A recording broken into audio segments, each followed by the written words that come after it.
Focus TG, ben ritrovati, continua questa lunga diretta per darvi tutti gli aggiornamenti sull'emergenza coronavirus, un'emergenza che sta interessando davvero tutte le categorie, tutti gli elementi, tutti i punti d'appoggio, tutti i punti di trasporto, a cominciare anche dagli aeroporti. E allora siamo andati a Venezia, al Marco Polo, a vedere com'è la situazione.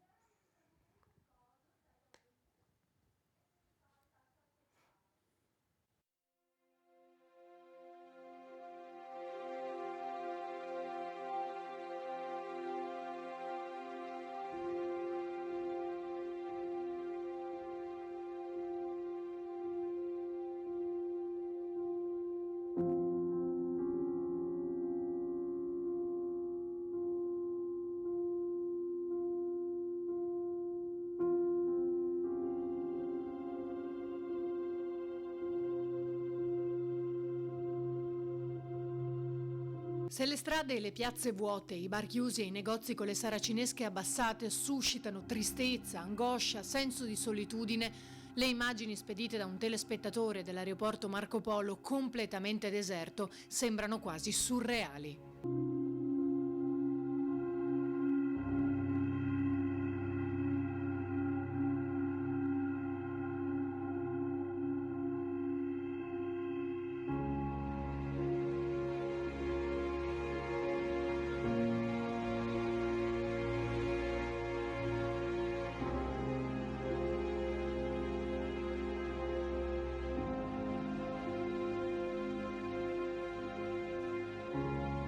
Lì, dove ogni giorno si incrociano milioni di persone, di sguardi, di vite, ora non c'è più nessuno.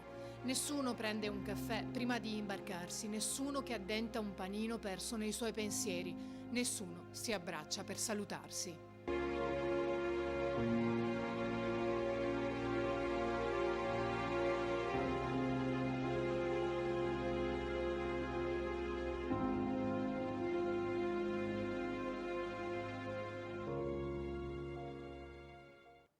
Davvero un'immagine che davvero fa una grande desolazione, vedere l'aeroporto Marco Polo, tra l'altro uno dei più frequentati del Veneto, davvero così deserto. D'altro canto, come diciamo sempre, è una cosa positiva, perché vuol dire che le persone almeno stanno cogliendo questo messaggio forte di restare a casa. E parlando proprio di viaggi, di distanze, si sta vivendo questa situazione difficilissima in Italia, si sta vivendo in realtà in tutto il mondo, anche in America, tra l'altro la situazione sta peggiorando di giorno in giorno, e gli italiani che si trovano negli Stati Uniti come stanno vivendo questa situazione. Abbiamo ricevuto tra l'altro anche proprio un messaggio, un videomessaggio da un italiano, un vicentino originario di Costa Bissara, che si trova a New York. Vediamolo assieme.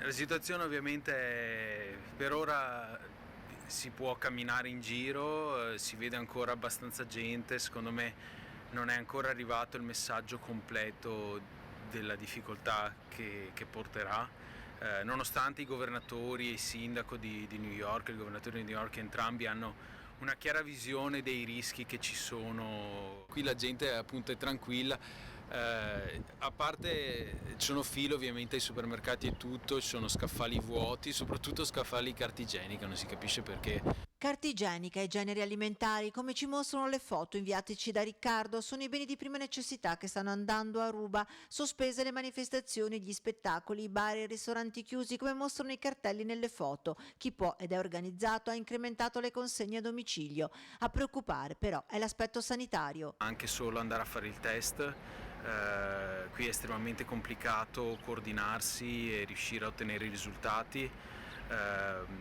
Per non parlare poi dell'ospitalizzazione, che non è ancora chiaro chi pagherà per tale ospitalizzazione. Se uno non ha un'assicurazione sanitaria o se ha un'assicurazione sanitaria diciamo non delle migliori, potrebbe rischiare di doversi trovare a pagare un sacco di soldi. Lontani da casa, Riccardo con la moglie, anche lei veneta, guardano all'Italia. A casa ovviamente siamo collegati e sentiamo i nostri genitori tutti i giorni. I miei genitori sono di Costa Bissara, in provincia di Vicenza, anche loro sono ovviamente come tutti in quarantena. I genitori di mia moglie sono di Carbonara di Rovolon, vicino a Vo, quindi hanno vissuto la chiusura, la quarantena di Vo in prima linea. Seguiamo tutte le notizie, le dirette di Conte, dei vari governatori, del capo della protezione civile, per sentire come si evolve la situazione. E aspettando che l'epidemia si diffonda, aggiunge: Invidiamo, se possibile, voi in Italia, perché sì, è vero che la quarantena è durissima e noi adesso non la stiamo ancora vivendo, però a lungo termine abbiamo la sensazione che l'Italia sia più preparata e sia attrezzata meglio a sostenere una crisi del genere rispetto agli Stati Uniti, dove ognuno fa per sé. Ecco, parole che fanno riflettere queste. L'Italia è più preparata perché insieme, uniti, stanno affrontando questa emergenza. E tra l'altro in primo piano ci sono i vari amministratori, ci sono i sindaci, un po' di tutti i comuni della nostra regione che davvero si trovano pronti, preparati ad affrontare questa che è una vera e propria emergenza. L'appello, l'abbiamo sentito in tante occasioni, a restare a casa, ma anche le attività che si cercano di fare per essere vicini, farsi sentire concretamente vicini alla gente. È il caso ad esempio del comune di San Zenone degli Ezzelini. Sono arrivati tanti messaggi tra l'altro in cui la gente davvero loda l'operato dei sindaci. In alcuni casi però c'è qualcuno che dice: il sindaco però non si fa vedere più di tanto. Da una parte dico meglio così, perché insomma vuol dire che rispetta anche lui il fatto di restare a casa, però dall'altro dietro le quinte i sindaci stanno lavorando e tanto. E allora abbiamo collegato telefonicamente proprio il primo cittadino di San Zenone degli Ezzelini, Fabio Marin. Fabio, buongiorno. Buongiorno. Tante le attività che fate. Buongiorno a tutti gli spettatori di Rete Veneta, buongiorno. Buongiorno, allora tante le attività che fate anche restando dietro le quinte, restando a casa, restando nei palazzi, nel palazzo municipale. Voi in ogni caso volete far sentire la vostra voce accanto ai cittadini, giusto? Sì, è proprio vero, noi sindaci ormai siamo davvero attivi 24 ore su 24 e non è uno scherzo dire 24 ore su 24, siamo sempre tutti in contatto tra l'altro con i sindaci anche dei comuni limitrofi per tenerci proprio aggiornati su com'è la situazione. Io ad esempio sono in municipio dalla mattina alla sera e abbiamo cercato di attivare in tempi veramente brevissimi tantissime modalità per andare incontro alle persone, alle esigenze delle persone, anche di chi ha più bisogno, e anche per comunicare proprio in maniera immediata e dare tante risposte, perché in questo periodo, specie anche con i vari decreti che sono usciti, c'era bisogno assoluto di risposte, perché la gente faceva domande perché magari non è subito interpretabile, no, quello che viene scritto, quello che viene emanato. Certo. Quindi stava a noi sindaci, logicamente noi che abbiamo il rapporto diretto con il territorio, stava a noi sindaci interpretare purtroppo e dare appunto le risposte. Questo stiamo facendo. A San Zenone abbiamo attivato un servizio tra l'altro su WhatsApp, abbiamo le pagine Facebook, abbiamo una radio locale che ci aiuta veramente a diffondere tutte le notizie necessarie. Io personalmente ho fatto vari video che abbiamo inviato sia su Facebook che tramite WhatsApp, dove spieghiamo bene le cose che vengono fatte e come vanno fatte, ad esempio in questo momento di emergenza, una tra tutte il rimanere a casa, per cui è davvero un momento intenso per tutti noi sindaci, ma anche per tutti noi cittadini, logicamente. Ecco, una cosa, da ieri è partita la notizia della distribuzione di queste nuovissime mascherine che sono state prodotte da questa azienda, dalla Grafica Veneta, l'azienda padovana, e dovrebbero arrivare proprio nei vari comuni. Come vi state muovendo? Sapere se sono arrivate, così facciamo capire alla gente, sentire alla gente proprio direttamente dalla voce del sindaco, di chi governa il paese e la città, come si sta sviluppando, evolvendo la situazione. Sì, logicamente questa mattina sono state tantissime le telefonate che ho ricevuto qui in municipio, appunto, di persone che chiedevano per le mascherine. Noi siamo ancora in attesa che arrivino, dovrebbero arrivare nei prossimi giorni. Ci sono arrivate delle... Ecco, abbiamo perso il sindaco, il collegamento con il sindaco. Fabio Marin, mi sente? Niente, allora proviamo senz'altro, perché questo è un argomento caldo che interessa davvero tantissime persone, quello delle mascherine, capire come muoversi. E al proposito io vorrei mandare il video, chiedo alla regia se si può mandare il video. relativo proprio al sindaco di Vicenza, nonché presidente della provincia di Vicenza, Francesco Rucco, che sta spiegando e illustra un inasprimento proprio di trattamento nei confronti di chi viola tutti i provvedimenti, e anche parla delle mascherine. Allora vediamo assieme il sindaco di Vicenza, nonché presidente della provincia di Vicenza. Autocisterna a fuoco lungo l'autostrada Com'è la situazione per quanto riguarda le mascherine?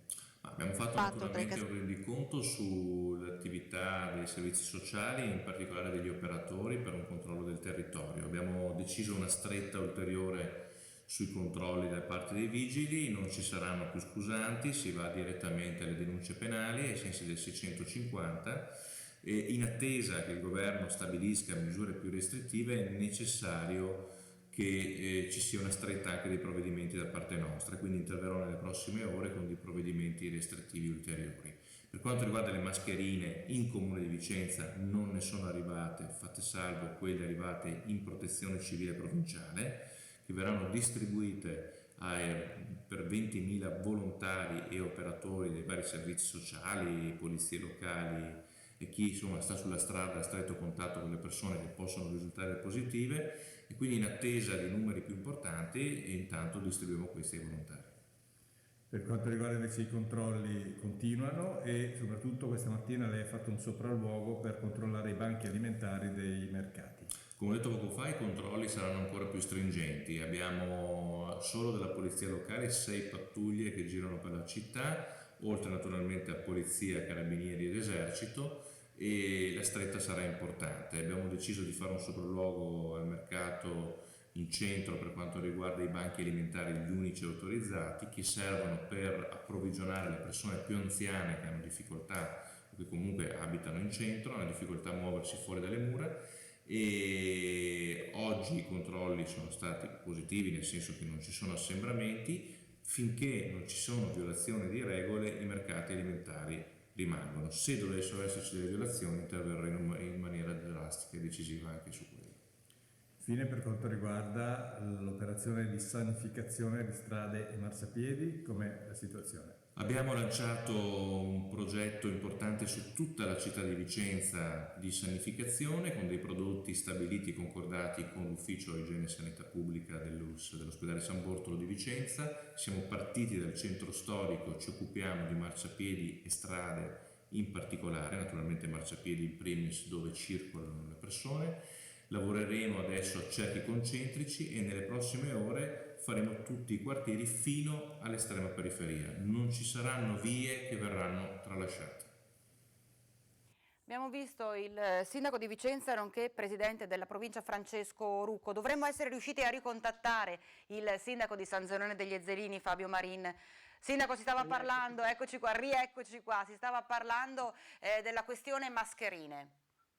Sì, infatti, allora siamo ancora in attesa perché non sappiamo esattamente anche il numero di mascherine che arriveranno comune per comune ancora, però abbiamo già organizzato nel momento in cui saranno da distribuire. Noi qui ad esempio a San Zenone abbiamo, dicevo, la protezione civile e i carabinieri in congedo, che sono anche coloro che ci stanno dando una mano per sorvegliare il territorio, per monitorare insomma che la gente rispetti le regole, ci daranno una mano. Niente. Ne ha più bisogno sicuramente, e magari se si riesce per San Zenone, che magari non è una realtà molto grande, riuscire a fare casa per casa senza creare assembramenti in alcune zone ad esempio. Bene, bene, comunque ecco, che aria si respira nel suo comune da quello che riesce a percepire le pochissime persone? Immagino, spero che lei incontri pochissime persone in giro. Sì, nei giorni scorsi abbiamo fatto vari appelli per appunto raccomandare alle persone di rimanere a casa. Tra l'altro ieri ho dovuto fare un'ordinanza di chiusura dei parchi del verde pubblico e anche dei cimiteri, perché purtroppo c'erano ancora delle persone che si ritrovavano. L'aria che si ispira nei giorni scorsi era forse un po' più superficiale, ma da ieri che abbiamo avuto dei casi c'è molta più attenzione. Devo dire però che i nostri cittadini sono sempre stati molto attenti, ci sono sempre appunto dei casi purtroppo di persone che non capiscono la gravità del momento che stiamo vivendo e allora ne approfittano per farsi qualche giretto o sui nostri sentieri, ma non da soli, in compagnia, e questo non va assolutamente bene. Però devo dire che la maggior parte di sangironesi hanno risposto davvero bene, stanno nelle loro case, fanno quello che devono fare magari in questo periodo a casa, passare il tempo, purtroppo bisogna, non si può fare altro, però dai, stanno ascoltando gli appelli, li stanno ascoltando. Bene, allora grazie al sindaco di San Zenone degli Ezzelini Fabio Marin, grazie per il suo intervento. Insomma abbiamo sentito la cosa positiva, la gente sta ascoltando questi appelli accorati a restare a casa, uscire soltanto limitatamente per questioni di necessità, di esigenza, di conseguenza la spesa, questioni di salute, il lavoro soprattutto, ma poi ecco, cercare di evitare qualsiasi altro spostamento. C'è anche la cronaca, perché tra l'altro è stato un bruttissimo incidente stradale lungo la A4 in direzione Milano, e allora vediamo subito il servizio.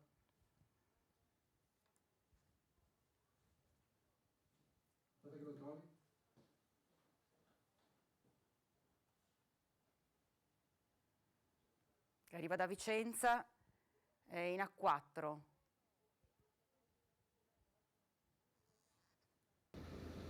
Autocisterna a fuoco lungo l'autostrada A4 tra i casali di Montecchio Maggiore e Montebello in direzione Milano. L'autista, partito dal Vicentino e diretto in Lombardia con un carico di latte, si è accorto dalle segnalazioni degli altri autisti e dagli specchietti retrovisori delle fiamme che stavano bruciando la coibentazione dell'autocisterna di latte. Il conducente ha subito dato l'allarme fermandosi a bordo strada e riuscendo a staccare la motrice dal semirimorchio. Le fiamme sarebbero state innescate da uno pneumatico che si è incendiato dopo essere rimasto bloccato per un probabile problema alle ganasce del sistema frenante. Sul posto per spegnere l'incendio sono intervenuti i vigili del fuoco di Vicenza e Arzignano con 3 automezzi e le fiamme hanno bruciato il rivestimento esterno del semirimorchio.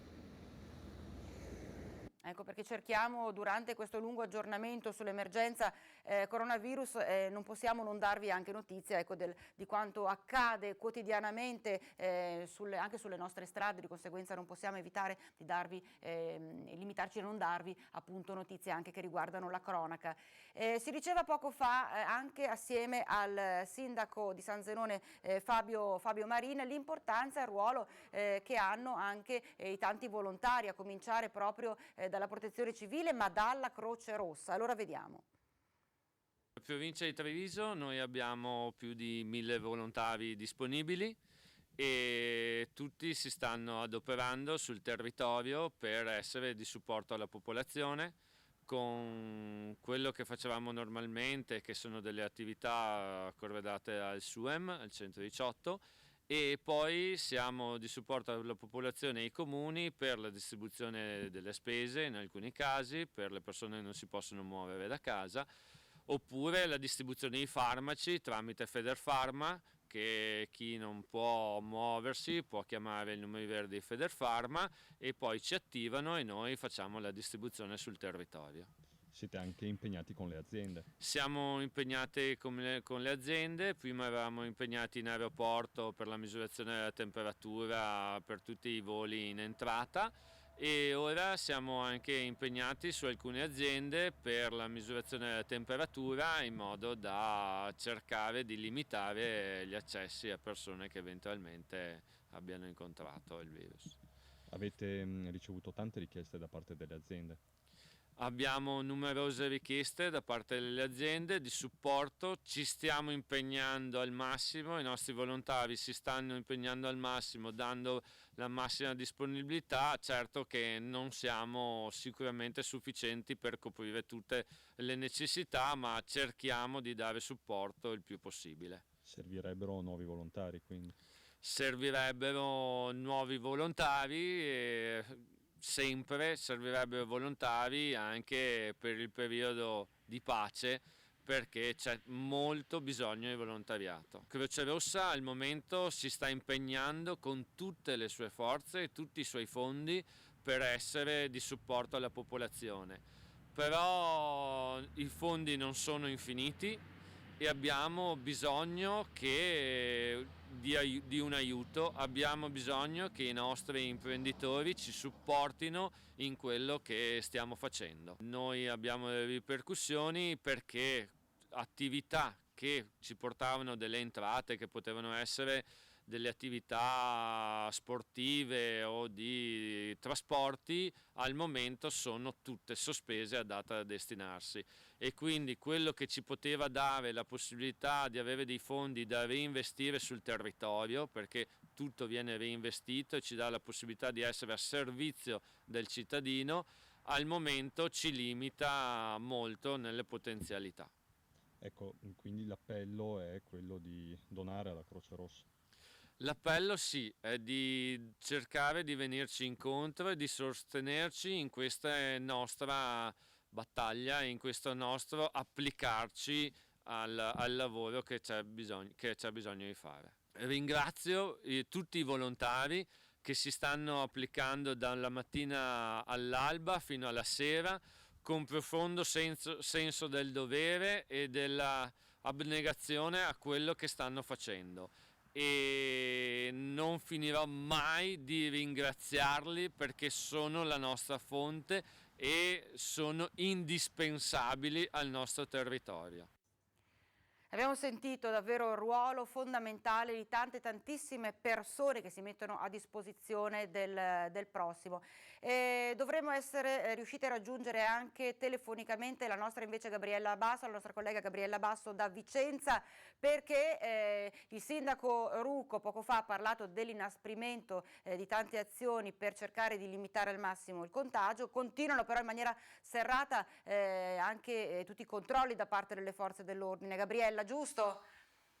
Sì, è esattamente così. Anche tra l'altro il sindaco Rucco oggi ha fatto un giro anche per il mercato, perché in piazza San Lorenzo c'è un mercato alimentare piccolo, sono 4 banchi, e siccome nei giorni scorsi c'erano anche un po' di assembramenti di persone, non tantissimo però ce n'erano, ha voluto fare un controllo.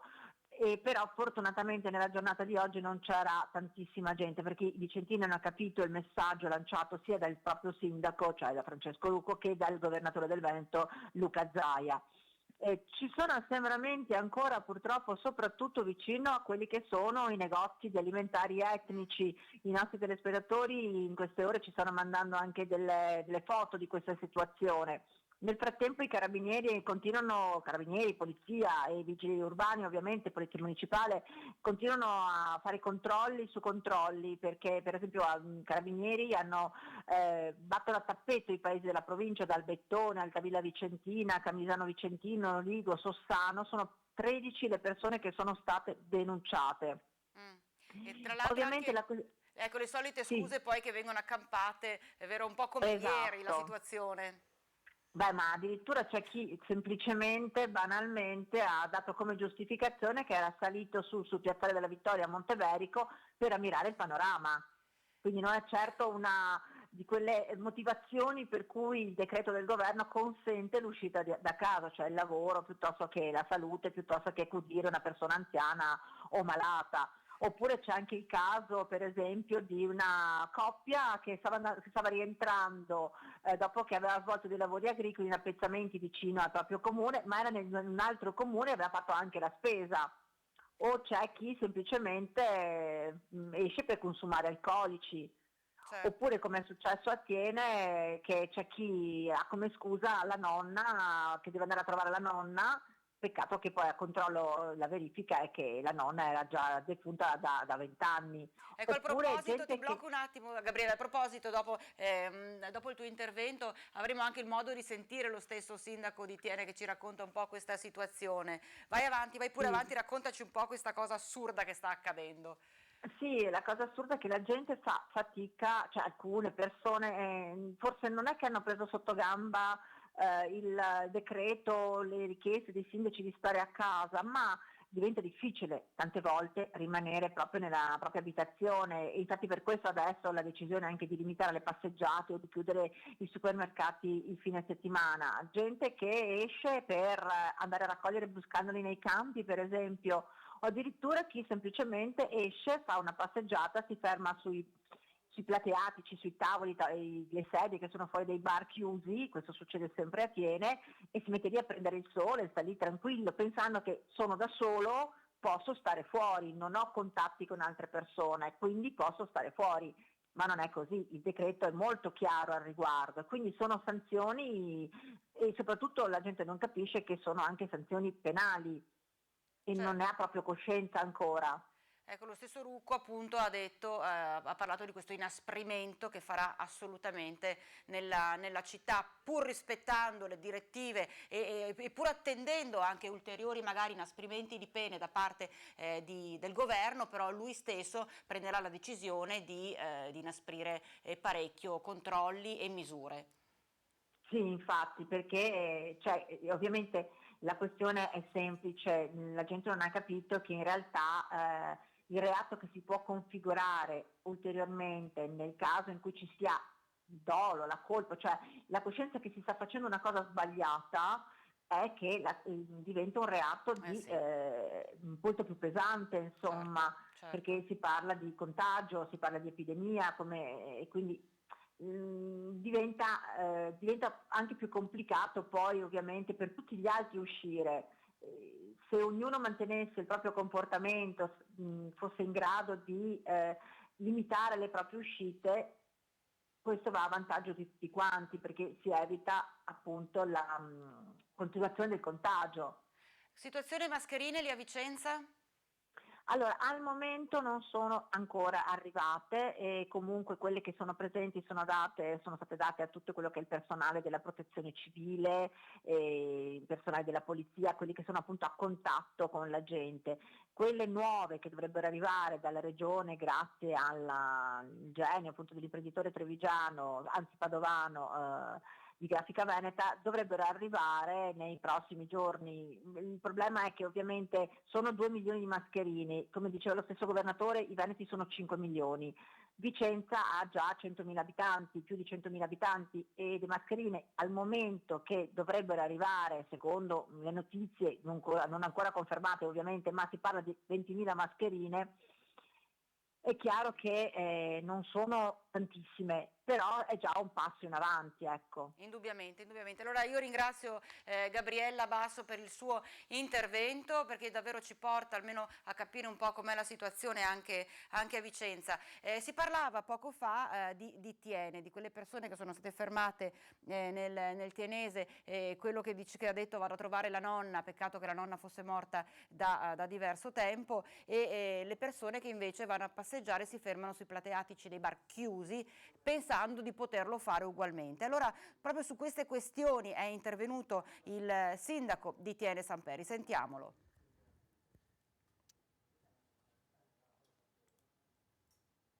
Uso per l'utilizzo della mascherina e dei guanti, però mi trovo in azienda al lavoro e quindi è necessario rispettare le normative, così come il circolare con il modulo ministeriale che permette appunto di muoversi sul territorio. Perché dico questo? Perché dico che il rispetto della normativa è fondamentale per contrastare questa epidemia. Purtroppo sul territorio del Consorzio Nord-Est Vicentino e anche sul territorio della città di Thiene stiamo riscontrando diverse violazioni.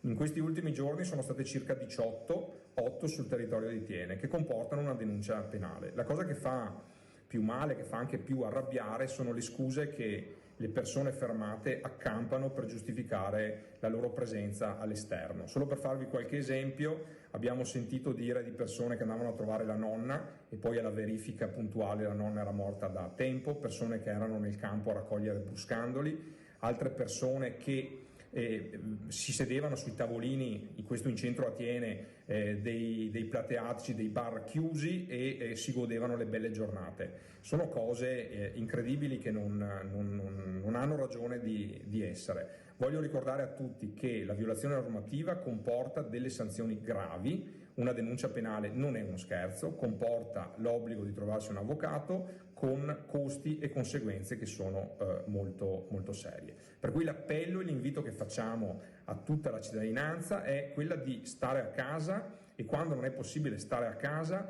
di uscire solo per comprovati motivi, quelli previsti dalla normativa. Mi raccomando, cerchiamo di rispettare le norme, perché il contrasto, la lotta, la guerra al coronavirus è qualcosa di estremamente serio che mette a repentaglio la nostra vita e quella dei nostri cari. Quindi chiarissimo è stato seguire queste regole, non sono stratosferiche, è una cosa che si può seguire senza alcun problema, però seguendo questa regola ci si può davvero tutelare, si può tutelare se stessi, si può tutelare il prossimo. E sono tanti i messaggi che arrivano alla nostra redazione, tante le immagini, tanti i video, tante le fotografie al 340 32 18 806 che voi telespettatori ci state inviando. Allora vediamo assieme un po' di immagini che avete mandato a Rete Veneta.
Ciao bambini, sono Goniglino e questo è Tanzen, che è il mio compagno di giochi. Ma oggi non dobbiamo darci bacioni e dobbiamo stare lontani uno dall'altro, però rimaniamo sempre grandi amici, vero Tanzen? Vero.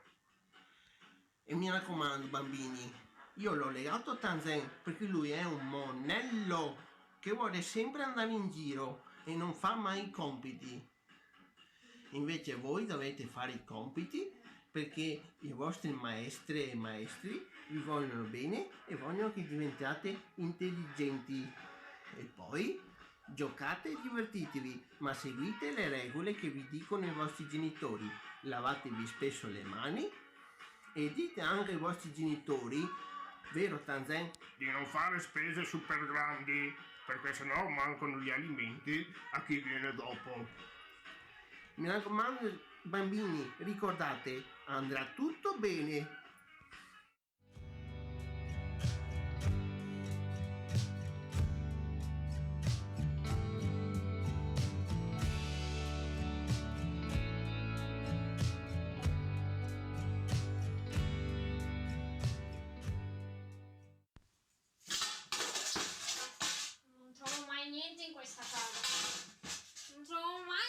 Questa casa tutto disordinato, vediamo se lo trovo qua.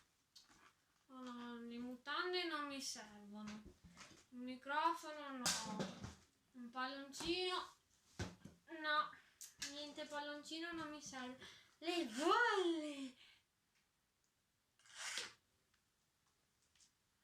Ciao, come state? Io sto bene e sono di nuovo a casa, come tutti voi immagino. Sapete che giorno è oggi? Oggi è la festa del papà. Volevo fare un regalo bello al mio papà, sapete? Perché il mio papà si chiama Foglio Quadri e è un grandissimo pittore, sapete, tanto famoso. Allora io volevo fargli un regalo speciale, un ritratto. Però stavo cercando nella mia valigia se trovavo, eccolo, un pennello per dipingere. Dopo i giornali, perché sennò dopo la mia mamma mi dice su che sporco dappertutto con il colore, allora devo mettere i giornali sotto il foglio. Ecco, infatti ho trovato anche il foglio. E dopo, sapete un'altra cosa? Il mio papà sarà felicissimo perché mi sono messa la sua camicia preferita. Così dopo sarà felicissimo di vedere quanti colori la coloro io. Vero? Secondo me sarà felicissimo. Ve lo dirò. Intanto faccio gli auguri a tutti i papà del mondo, soprattutto al mio papà, che li voglio tanto tanto bene. E vi mando un bacione a voi. Ciao! Fate gli auguri ai vostri papà! Ciao! E allora cogliamo l'occasione davvero tutti quanti per fare gli auguri ai papà in ascolto e anche a tutti i nostri papà. Tanti messaggi anche che ci state inviando. Abbiamo visto le immagini di quelle bambine che giocavano nel loro giardino. In realtà sì, chi ha la possibilità, chi ha la fortuna proprio in tutti i sensi di avere un giardino privato, senz'altro ha una situazione migliore di chi, come questo nostro telespettatore, dice è dura stare in casa per chi vive in 50 metri quadri in 4. In effetti per tante persone c'è da stringere davvero i denti, da portare tanta pazienza, però insomma sapete che dopo questo momento difficile senz'altro si potrà vedere la luce. Meglio chiusi, infatti dice una signora, meglio chiusi in casa oggi, un po' macabra, che chiusi in cassa domani, però insomma ha anche ragione, quindi cerchiamo di seguire queste regole, di stare a casa assolutamente per evitare qualsiasi tipo di contagio. Zaia, bravo, lo sto ascoltando sul 18, ma purtroppo c'è troppa gente incivile, grazie per quello che si fa. In effetti ancora tante persone, appunto lo confermava anche la nostra Gabriella Basso che abbiamo sentito, che si trova a Vicenza, tante persone che non fanno caso più di tanto, magari in maniera superficiale pensano che un'eccezione si possa fare perché tanto vuoi che capiti proprio a me. Persone che non rispettano queste direttive importanti, invece davvero diventa indispensabile rispettare questa direttiva, restiamo a casa, evitiamo qualsiasi uscita a meno che non sia necessaria. Finché non si comincia a dare multe salatissime, dice quest'altro nostro telespettatore, non di 260 euro ma di 1.000 e anche 2.000 euro, la gente non si ferma. E si sta cercando di inasprire anche queste misure per chi non rispetta le regole. Dovrebbe partire sempre tutto dal buon senso, non bisognerebbe arrivare poi a utilizzare le classiche maniere forti o fortissime per far sì che la gente capisca come deve comportarsi. Tra l'altro oggi a Padova c'è stata l'inaugurazione dell'anno accademico, inaugurazione che non è stata vissuta come in maniera tradizionale con tutta questa gente presente. Vediamo. In collegamento su internet e senza pubblico effetto del coronavirus, l'inaugurazione dell'anno accademico dell'Università di Padova, arrivata all'età incredibile di 798 anni, è stravolta rispetto alla tradizione. Il magnifico rettore Rosario Rizzuto davanti a quella che fu la cattedra di uno dei professori più illustri, Galileo Galilei, al suo fianco solo una specializzanda di pronto soccorso e una studentessa di infermieristica, in segno di gratitudine per l'immenso lavoro che gli operatori sanitari stanno facendo durante l'emergenza.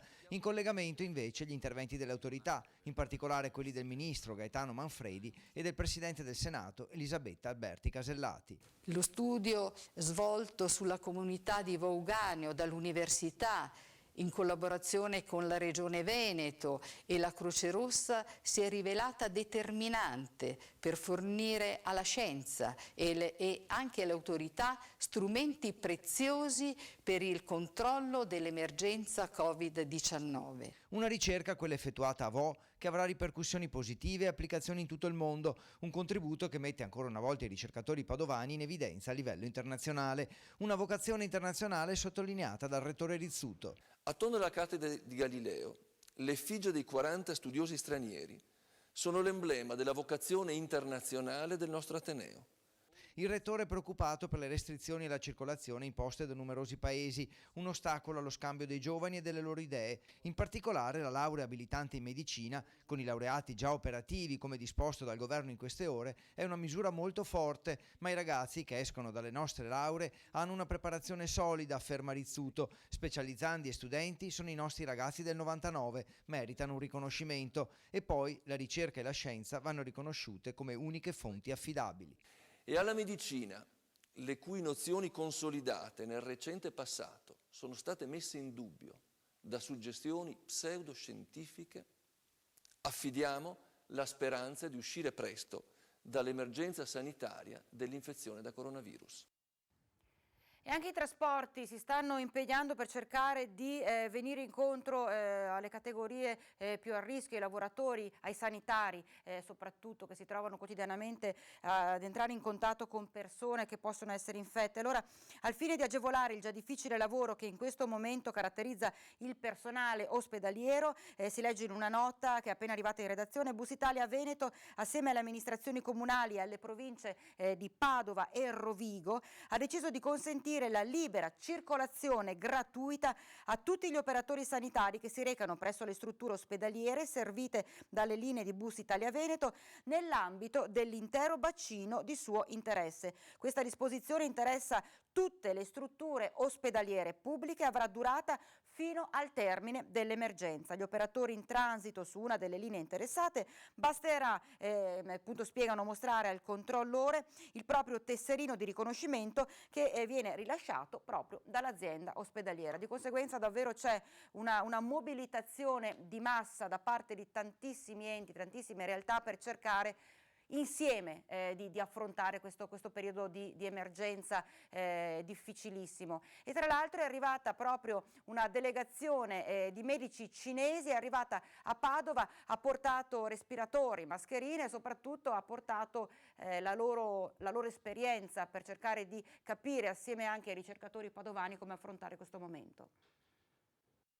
Accogliamo qui a Padova la delegazione della Croce Rossa cinese che è giunta in Italia alcuni giorni fa trasportando da un lato materiali di supporto per le attività sanitarie in senso stretto, cioè respiratori, letti di terapia intensiva che sono stati donati dalla Repubblica Popolare Cinese al nostro paese, dall'altro dispositivi di protezione individuale che sono stati donati alla Croce Rossa italiana e distribuiti già per i comitati che sono impegnati in questa lotta al coronavirus. All'interno della delegazione però vi sono alcuni tra i maggiori esperti cinesi di questa malattia, sono pneumologi, microbiologi, esperti di malattie infettive, esperti di terapia intensiva. Tutte persone che nei loro ospedali, nelle loro città, nelle loro università hanno combattuto, e sappiamo con successo, il virus. Nelle prossime 2 giornate questo gruppo, che è capeggiato dal vicepresidente nazionale della Croce Rossa cinese, si incontrerà con i nostri specialisti, non solo dell'azienda ospedaliera di Padova e dell'Università di Padova, ma della regione, per confrontarsi su quali siano le metodiche per combattere al meglio il coronavirus e avere il maggior risultato in termini terapeutici e in termini di prevenzione. Eccoci, riprovo a... Ben ritrovati, adesso stavo semplicemente... ero in collegamento fino a un secondo fa, Skype, con il Ministro dei rapporti per il Parlamento di Incà, vediamo se riesco a recuperarlo nuovamente. Eccoci qua. Riesce a sentirmi, Ministro? Buonasera, io non la sento, io non so se la sentiamo noi in onda, vediamo se è solo una questione mio di audio, abbiate pazienza. No, l'audio è alto. Dalla regia si riesce a sentire in onda il Ministro? Negativo. Niente, Ministro, qui la situazione, vediamo se questo mi può aiutare in qualche modo. No, risulta tutto collegato, io la vedo bene, ma purtroppo non non riesco a sentirla in onda in diretta. Niente. Facciamo magari un tentativo più tardi. Niente da fare. Facciamo solo vedere che in effetti il ministro c'è e che, però se non lo sentiamo, diciamo, abbiamo delle serie difficoltà nel poter fare l'intervista, diciamo, non possiamo farla nella lingua dei segni, credo che né io né lui siamo attrezzati per farlo. Niente, rimando semplicemente a un tentativo, vediamo un attimo se riesco a farlo in altra maniera. Pronto, vediamo se riusciamo. Niente. Come non detto.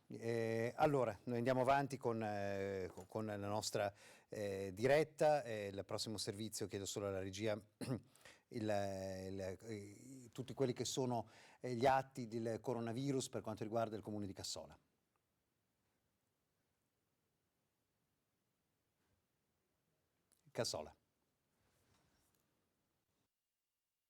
Cassola ha attivato una serie di iniziative di solidarietà per i cittadini alle prese con l'emergenza coronavirus. In primo luogo la consegna della spesa e dei farmaci pensata per le persone più fragili, a cominciare dagli anziani.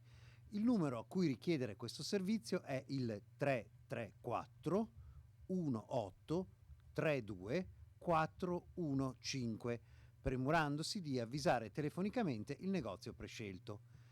Per chi avesse bisogno di un computer, l'associazione Disability Freedom metterà a disposizione dei computer per 10 nuclei del comune di Cassola, con almeno naturalmente uno studente nelle scuole primarie o secondarie. Il PC sarà in prestito gratuito. Infine, un numero di telefono per fornire un supporto psicologico ai cittadini. È lo 0424 18 92 860 dalle 15 alle 18. Facciamo il tentativo, allora ci collegheremo telefonicamente, intanto vi mando questo servizio sulla sanificazione a Rosà e a Marostica. Solo un attimo che ne arrivo.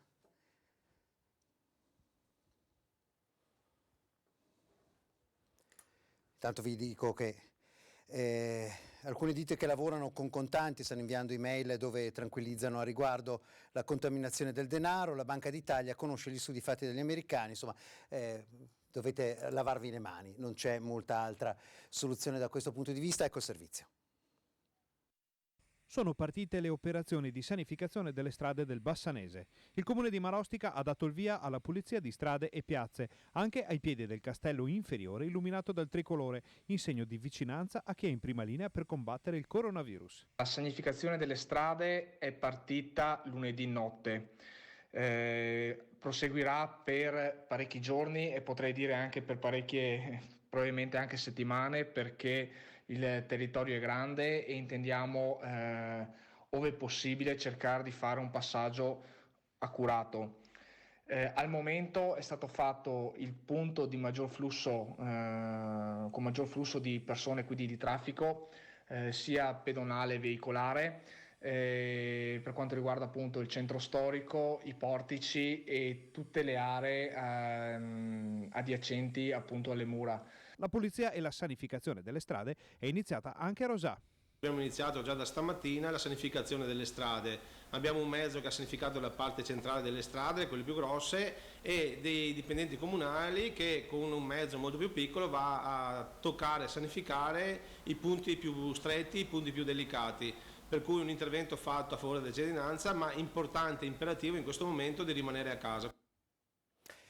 Mentre naturalmente continuano ad arrivare i vostri video, i vostri contributi anche fotografici. Adesso ci colleghiamo con il Ministro telefonicamente, così evitiamo il video, ma andiamo almeno in audio con il vecchio sistema audio e il vostro tutto andrà bene.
Ed eccoci allora collegati telefonicamente con il Ministro per i rapporti con il Parlamento, Federico D'Incà. Buongiorno, buonasera anzi a lei.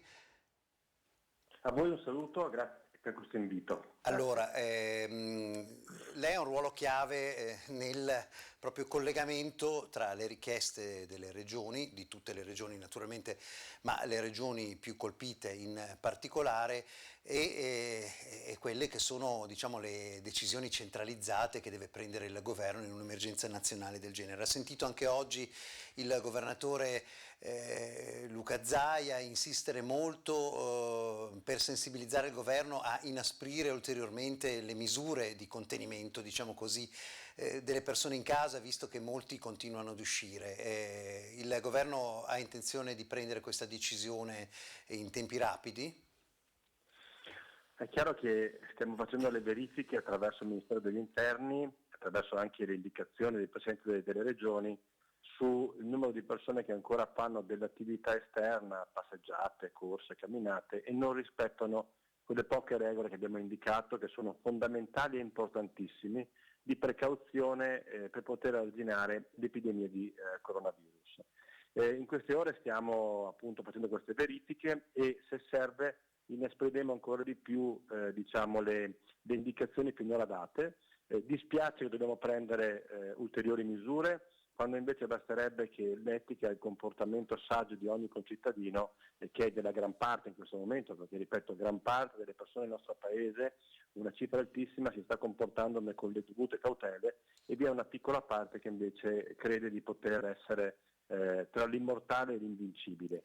A queste persone io mi riferisco adesso, sappiate che si corrono rischi gravissimi, questa è un virus che produce un'influenza che per moltissime persone è lieve o addirittura nulla, ma vi è una fetta importante dei nostri concittadini che subisce delle conseguenze gravi e produce anche la morte, per cui vi sono tante persone, tante famiglie che in queste giornate stanno perdendo i loro cari, e quindi le persone che vogliono andare a camminare, a fare jogging, indicano che se non lo vogliono fare per se stessi, almeno che lo facciano per i propri genitori, per i propri nonni, per i propri zii, o addirittura per se stessi nel caso volessero prendersi in considerazione, perché questo non è il momento di fare camminate e jogging, è il momento di rimanere in casa, fermi, chiusi, pur essendo bellissime giornate, per dimostrare a tutti quanti di questo bellissimo popolo, che il popolo italiano sta prendendo di petto ed è un esempio per il mondo intero nello sconfiggere questo virus. Abbiamo visto con i dati del Viminale che 53.000 persone sono state denunciate al proposito. Facendo un attimo i conti della serva, ho visto più o meno tra il 4 e il 5% delle persone che sono state controllate. 5% di persone che non rispettano rappresentano indubbiamente una piccola bomba sociale, anzi una grande bomba sociale che gira per il nostro paese. Ecco, non pensa che, come direbbero gli americani in questo caso, servono nuove procedure di law enforcement, cioè proprio di mano dura da parte delle forze dell'ordine? Se serve lo faremo, ma dall'altra parte io ringrazio invece i 59.950.000 concittadini che invece stanno seguendo in maniera attenta. A queste persone va il grande ringraziamento, e chiedo a queste persone che, se hanno un figlio che vuole andare a camminare, se hanno la moglie, il marito, i suoceri, i nonni, chi volete voi, i cognati che stanno per andare a fare una passeggiata, che li fermi.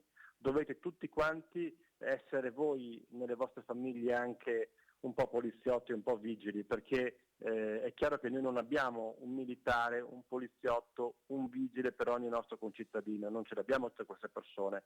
Si fa affidamento sulla moralità e sull'etica di ogni persona.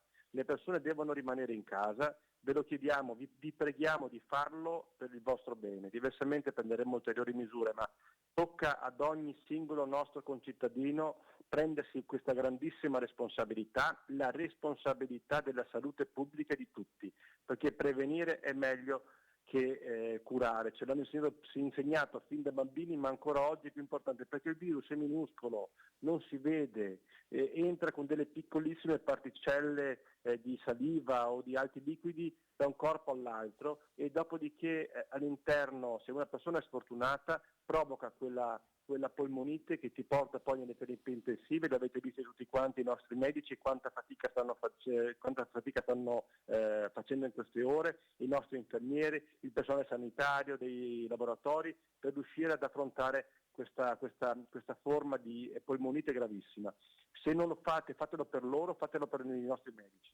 Ecco, Ministro Incà, io ho ancora un paio di domande da fare. La prima, diciamo così, per restare in territorio, in ambito Veneto, ovviamente lei è Veneto, è il governatore Zaia, ha detto che insomma sono veloci queste decisioni da prendere, ma veloci significa entro domani, o lui si vede costretto a fare un'ordinanza. Sarebbe un ulteriore strappo di cui forse non c'è bisogno nei rapporti tra regioni e Stato. Lei cosa ne pensa? Si può evitare anche grazie, insomma, a una velocizzazione del governo?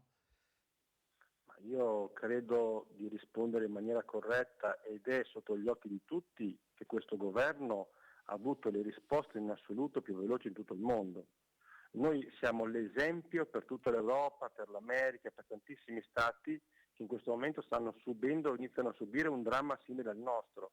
I nostri DPCM, che ormai è entrato ormai nella parola di tutti, il decreto della Presidenza del Consiglio dei Ministri, è tradotto in lingua spagnola, in lingua francese, nel tedesco, e vengono applicate le stesse nostre norme che poi una volta sembravano troppo, una volta troppo poco, una volta troppo presto, una volta troppo lontano, alcune volte più chiuso, alcune volte più aperto. Ebbene, la mano ferma del governo, le scelte fatte sono esempio per il mondo intero, e credo che vi sia un grandissimo orgoglio nazionale sotto questo punto di vista, e per questo motivo, nel chiedere ancora maggiore attenzione a ogni singolo concittadino, vale più di qualsiasi ordinanza, restrizione, la moralità singola di ogni nostro concittadino. Chiaramente potremo dimostrare di essere anche i primi che escono da questa emergenza, e così potremo anche riprenderci immediatamente sotto il profilo economico, perché non trascuriamo il problema economico. Noi abbiamo fatto un decreto legge che mette in campo 25 miliardi di euro, andiamo ad aiutare piccole e medie imprese, autonomi, lavoratori, famiglie, andiamo a coprire uno spazio enorme dando 3 miliardi di euro di nuove risorse per i nostri medici e per la protezione civile, aiutando veramente tutti, chiaramente con le risorse che potevamo avere, perché 25 miliardi di euro sono tanti, ma è chiaro che in un momento di difficoltà come questo poi alla fine si consumano anche in fretta. Però dobbiamo, ognuno di noi, seguire una moralità e un'etica che ci deve dire di stare in casa. Si esce per poter andare a lavorare, queste persone che vanno a lavorare mantengono il motore, seppur il minimo del nostro paese sotto il profilo economico e industriale, però bisogna essere uniti. Poi l'ordinanza, il nuovo DPCM, chiaramente verranno prese tutte quelle norme che possono salvaguardare la salute pubblica. L'ultima domanda è una domanda tecnica con un forte risvolto politico, Ministro, ed è quella che riguarda noi, chi le sta parlando, i tecnici che stanno mandando in onda da un mese queste lunghissime dirette informative di noi, ma anche noi parliamo insomma delle emittenti del nostro gruppo, ma abbiamo dato conto anche del comunicato dell'emittenza delle televisioni locali che ricordano quanto loro siano nella primissima linea dell'informazione. Diciamo che siamo un servizio pubblico essenziale, che però sono state totalmente messe da parte, completamente dimenticate, nonostante circolassero bozze di ogni genere, dal decreto attuale. Ecco, nel prossimo decreto non dimenticatevi dell'emittenza locale e del ruolo che stanno facendo in questo momento praticamente gratuitamente, perché come sapete l'intera filiera commerciale è bloccata. Avete intenzione di aiutare l'informazione locale così capillare che serve così tanto in questo momento, oppure viene fatta una scelta ideologica contro? Io non credo che sia questo il momento di scelte ideologiche. Noi abbiamo preso in considerazione nel primo decreto le necessità e le urgenze che ci venivano, ed erano quelle che poi sono indicate. Poi sulle bozze sono scritte molte cose, anche altre, era scritto nelle bozze. Io mi domando ancora come mai queste bozze girano in maniera così veloce all'interno Da quando esiste la politica che girano le bozze? Ma secondo me oggigiorno le bozze girano di più, perché basta fare un copia e incolla su WhatsApp e su Telegram e tutto quanto gira in maniera velocissima, ma mi auguro che prima o poi anche la sensibilità delle persone per non fare danni limiti questo giro di valzer e di bozze che c'è ogni volta. Ebbene, ci sarà un prossimo decreto nelle prossime settimane che riguarderà il mese di aprile, perché 25 miliardi sono importanti, ma riguardano un periodo di 9 settimane, e all'interno di quello faremo tutte quante le considerazioni per i settori, e non è soltanto quello delle emittenze locali, delle radio locali, che è rimasto fuori e che dovremo cercare di poter aiutare nel prossimo periodo. E poi c'è anche il grande augurio di non dover continuare a fare decreti per l'emergenza, di finalmente arrivare a poter svegliarsi la mattina, vedere i dati che scendono e dopodiché arrivare finalmente a debellare questo virus, arrivare al vaccino, arrivare a delle cure mediche che permettono di non vedere come ieri la lunga fila dei nostri mezzi delle forze armate, che ringrazio, ma al di fuori dell'ospedale di Brescia e del cimitero, che portano i feretri, per cui sono ancora momenti difficilissimi questi, però invito tutti i nostri concittadini, anche se sono immagini molto dure, a guardare le immagini delle forze armate con i camion che trasportano i feretri, a pensare alle famiglie di chi oggi è deceduto. Erano persone con ricordi, con vita, seppur anziani, seppur tanti anziani, ci sono anche dei giovani al suo interno, persone che avevano magari qualche problematica, ma che avrebbero vissuto ancora per anni in maniera felice, e dobbiamo essere vicini alle loro famiglie sapendo di quale dramma si parla, e non dobbiamo assolutamente permettere che momenti come quello di ieri che si è visto a Bergamo possano riprendersi o ripetersi in tante città del Veneto e di tutta Italia. Quindi veramente poi quando scappa di mano questo virus all'interno del nostro territorio veramente provoca tantissima sofferenza, per cui l'invito è ancora più forte alle persone di tenere duro e di resistere nelle prossime settimane. Debelliamo insieme questo virus e ci riprenderemo la nostra bellissima vita. Ministro, intanto la ringrazio, ricordo semplicemente che appunto noi facciamo informazione proprio per aiutare il Paese ad abbassare anche questa possibilità, qualsiasi cosa possiamo fare per abbassare le possibilità di rischio, per informare capillarmente strada per strada delle nostre regioni così colpite, lo facciamo. Ecco, si ricordi che anche noi siamo una filiera industriale e in questo momento particolarmente utile al Paese. Ecco, non è per orare troppo le cause, ma semplicemente tenete presente anche questo, come tutte le altre realtà sacrosante che state tenendo presente, Ministro. Grazie molte le auguro buon lavoro. Qual è qual è il suo prossimo impegno in agenda? Lo chiedo sempre a tutti coloro che stanno lavorando in prima linea sulla battaglia contro il virus. Qual è il prossimo impegno dell'agenda del governo? Appena terminerò la telefonata con voi, ho una telefonata con il Presidente Conte, con cui riferirò delle modalità dello svolgimento dei lavori alla Camera e al Senato. Ho terminato prima l'incontro con i capigruppi del Senato per il calendario dei lavori con il Presidente Fico, in mattinata tutte quelle operazioni per gestire al meglio i lavori sui decreti fino ad oggi fatti, e quindi far convergere i 4 decreti che sono ancora in conversione alla Camera e al Senato in un unico decreto, che è appunto quello economico. E qui c'è una questione legislativa che abbiamo affrontato nella mattinata, in modo tale da rispondere immediatamente alle esigenze e prepararci anche per i prossimi strumenti normativi che utilizzeremo, dove poter inserire al suo interno altre risorse economiche importanti per il bene del nostro Paese. Non è facile, è un momento difficile, però guardate, l'Italia è in questo momento l'esempio per tutto il mondo e dobbiamo farcela, perché se noi ce la facciamo nelle prossime settimane, il mondo intero guarderà con speranza al nostro esempio. Noi saremo l'esempio per tutti, per uscire dal loro dramma, e anche in Spagna in questo momento, che sta raggiungendo livelli simili al nostro, guardano a quello che noi stiamo facendo, ai mezzi che mettiamo in campo, alle normative, e anche noi cittadini, singoli cittadini, quando abbiamo cantato dalle finestre, quando dimostriamo ogni volta di essere ligi il nostro dovere di restare in casa, siamo l'esempio per il mondo intero. L'Italia è esempio per... Dobbiamo esserne orgogliosi. Grazie. E dall'altra parte ci deve dare ancora più forza. Grazie molte, buon lavoro, arrivederci. Il ministro Grazie Ministro dei Rapporti per il Parlamento e adesso andiamo in pausa pubblicitaria, poi ancora con la nostra lunga diretta.